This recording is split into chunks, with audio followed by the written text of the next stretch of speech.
கோவை தமிழ்நாடு வேளாண்மை பல்கலைக்கழகமும் ஈரோடு நறுமண பயிர்கள் வாரியமும் இணைந்து முக்கியமான முன்னெடுப்பு ஒன்றை நிறைவேற்றியுள்ளன.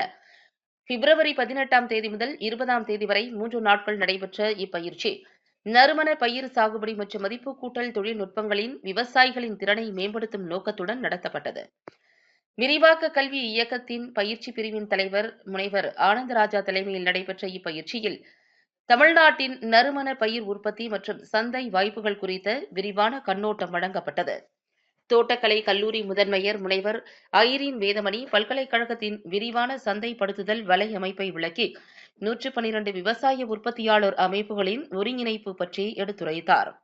மஞ்சள், மிளகு, ஜாதிக்காய் போன்ற பயிர்களின் நவீன சாகுபடி முறைகள், இயற்கை விவசாய முறைகள் மற்றும் உயிரியல் தொழில்நுட்பங்கள், டிஜிட்டல் சந்தைப்படுத்துதல் யுக்திகள், ஒருங்கிணைந்த பூச்சி மற்றும் நோய் மேலாண்மை, ஏற்றுமதி வாய்ப்புகள் மற்றும் மதிப்பு கூட்டல் தொழில்நுட்பங்கள் பயிற்சியின் முக்கிய அம்சங்களாகும்.